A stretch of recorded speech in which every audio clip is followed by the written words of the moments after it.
Good afternoon. We're going to talk about week 3.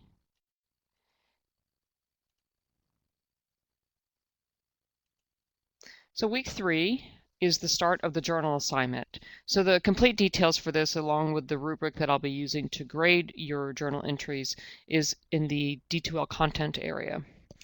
So the journal assignment runs for 12 weeks. It's weekly. The entries should be around 300, 400 words. I'm describing that as sort of twice the normal discussion post length. I will be providing prompts for you, much like in the discussion where you'll have like 3 options and you just pick the one that interests you. As we go further through the semester, I will probably just give you 2 prompts, and the third one will be you get to choose your own options. They're going to be due on Mondays by 11:59. So if you recall, I'm making things either due on Sunday or Monday. So I'm trying to make it easier for you to keep track of due dates and not making them due like at Wednesday at 11 in the morning or anything like that.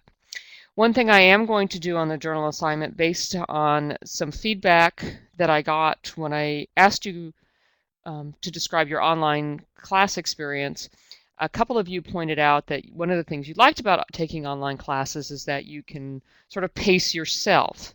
Well, obviously, we're doing a lot of discussion in this class, so those have to happen roughly synchronously. So basically, in a week, you're in your groups, you can talk. We can't do that in advance. However, there are some things I can set up that you can work ahead, and I'm going to start working on the journal assignments. I don't have them all written out, so I can't do it instantaneously, but I will go ahead and posting the prompts for each week. And if you choose to work ahead, that's fine. If you choose not to, that's fine as well. I'll still be posting them in the weekly agenda each week and reminding you that they're due. So the journals are actually in the discussion forum area, so it's critical that you let me know if you don't see your journal when you log in to the journal forum. Each person should have their own journal. Basically, I've made you each person a group of 1, and so you should only see yours.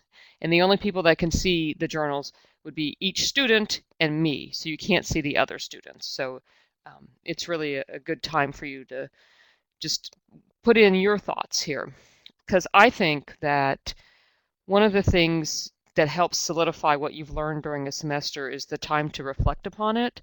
And so that's what the journal assignment is going to do. It's going to give you some structured opportunity to explore and engage your thoughts about the readings and the other concepts that we're exploring this semester. So just a short recap of the week 3 activities. We've got some more readings and viewings. We've got some discussion. And we've got a thing that I've added to the weekly agenda called Work Ahead. So the readings, and I just wanted to give you sort of the sense of the readings overall in the semester. I'm trying to find readings, or I have found readings, I should say, where the idea is to get you thinking about the arguments that they're using in the readings. I'm not trying to change your mind on topics. My goal is for you to learn to identify and evaluate the arguments that are presented in a reading or in a video. And because you can recognize that an argument is actually good and valid and they're using very appropriate evidence and still not agree with it. That doesn't take away from that it's a good argument. It just means it's one you don't agree with. So we'll continue the weekly discussions, and I wanted to let everybody know I've had a good look at some of the discussions from week 2. You guys are going to get the hang of this eventually. I think it's going pretty well. I have to tell you that discussions are really tough. It takes a lot of, I don't know if it takes a lot of courage, but it takes some courage to sort of, you're putting some thoughts out there and you haven't seen what anybody else has posted yet until you post your own. But it's kind of what happens at work a lot, where you have an idea and you need to talk about it with people, either in writing or in person, and you have to be able to organize the thoughts in a way that helps them understand what your point. They may not agree with it, or they may have to go away and think about it, but you have to learn how to take an idea and think it through and present it in quickly, in short, in sort of concise manner. I can speak as someone who has done some supervising in my life. I've done a lot of supervising actually, and it's like I appreciate it when my employees can get to the point. I want short, and that's the same thing when I'm dealing with an administrator above me.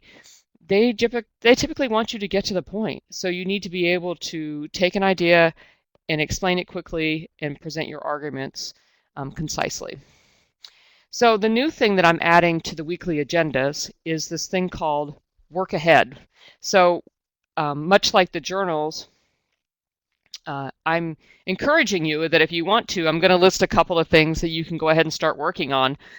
For example, in the week 3, I'm saying go ahead and read the next chapter of the book. If you get going and you have some time, do it. It's coming up. It's what we're going to do next. Another thing is I have an assignment listed. Now the assignment's not actually due to February 8th, but if you are fired up and you want to go ahead and complete it, the Dropbox is open, the assignment's posted in the content area, go for it. So I'm gonna try to continue to do that.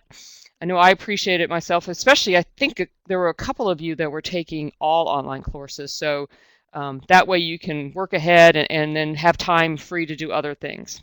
So that is it for week 3, and I look forward to another exciting week of discussions. So have a good week.